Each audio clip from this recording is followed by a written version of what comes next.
សួស្តីបងប្អូននិងមិត្តភ័ក្តិអ្នកស្ដាប់ podcast ព្រះបន្ទូលលើកទឹកចិត្តទីស្រឡាញ់របស់គ្នាសូមស្វាគមន៍យ៉ាងកក់ក្ដៅមកកាន់ភាគថ្មីមួយទៀតនៃកម្មវិធីរបស់យើងនេះជាអេពីសូតទី7ហើយខ្ញុំពិតជារីករាយណាស់ដែលបានជួបបងប្អូនរាល់គ្នាសាជាថ្មីម្ដងទៀតនៅថ្ងៃនេះដែរយើងនឹងនិយាយអំពីប្រធានបទមួយដែលប៉ះចំដួងចិត្តមនុស្សគ្រប់គ្នានោះគឺឱកាសទី2ឬក៏ការចាប់ផ្ដើមសាជាថ្មីតែមានប្រមាណដងហើយដែលយើងមានអារម្មណ៍ថាជីវិតរបស់យើងបានឈានដល់ទីបញ្ចប់ឬក៏ថាអ្វីៗទាំងអស់បានបាត់បង់ទៅហើយឬក៏ថាគ្មានផ្លូវទៅមុខទៀតទេសម្រាប់ខ្ញុំ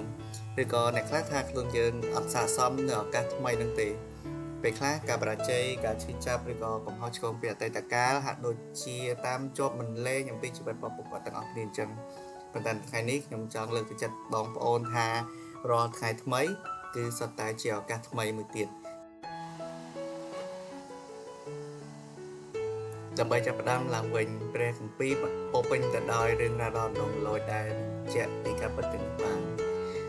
តើមាននរណាម្នាក់ដែលជួបការបាត់បង់ច្រើនជាងលោកយោបដែរឬទេ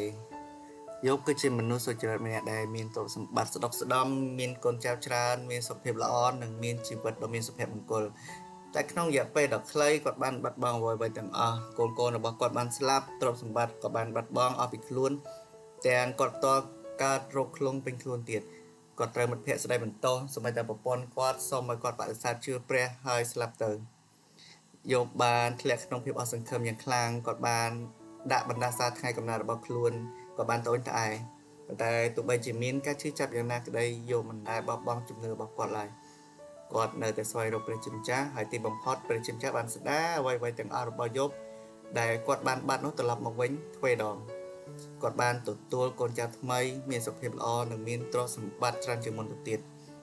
រឿងរបស់យោបបានបង្រៀនយើងថាទោះបីជាយើងមានអារម្មណ៍ថាបាត់បង់អ្វីៗទាំងអស់គ្មានសល់អ្វីសោះហាក់ដូចជាជីវិតយើងបានដល់ទីបញ្ចប់ក៏ដោយក៏វាមិនមែនជាទីបញ្ចប់ដ៏ពិតប្រាកដនោះឡើយព្រះជាម្ចាស់បានប្រទានការចាប់ផ្ដើមសារជាថ្មីមួយដែលលើសពីអ្វីដែលយើងធ្លាប់មានទៅទៀតពេលខ្លះអ្វីដែលរារាំងយើងពីការចាប់ផ្ដើមសារជាថ្មីមិនមែនជាអ្វីដែលកាត់ឡើងចំពោះយើងទេ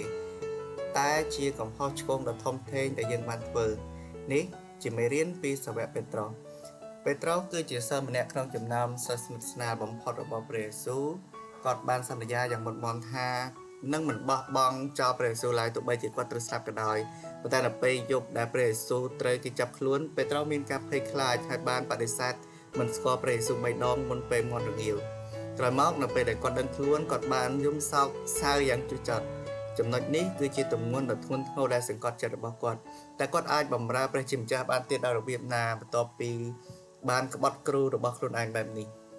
ប៉ុន្តែក្រោយពីព្រះយេស៊ូវបានរស់ឡើងវិញទ្រង់បានលេចមកឲ្យពេត្រុសហើ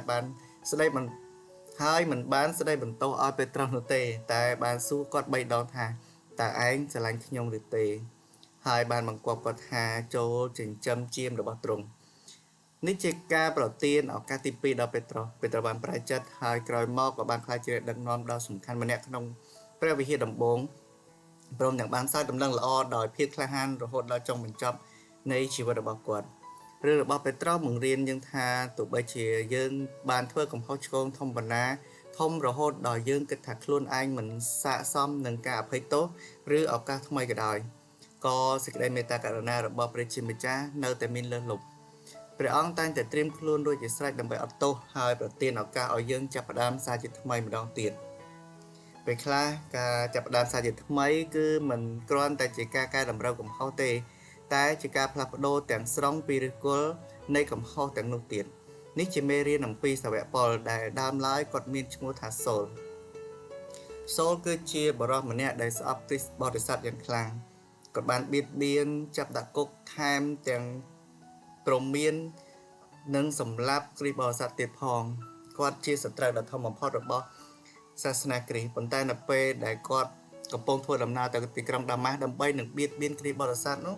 គាត់បានជួបជាមួយនឹងព្រះយេស៊ូវផ្ទាល់ពន្លឺដ៏ភ្លឺចិញ្ចាចបានធ្លាក់មកលើគាត់ហើយ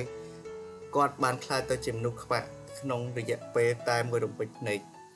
ការជួបនេះបានផ្លាស់ប្ដូរជីវិតសូលទាំងស្រុងគាត់បានប្រែចិត្តហើយទទួលយកព្រះយេស៊ូវគ្រីស្ទពីសត្រូវ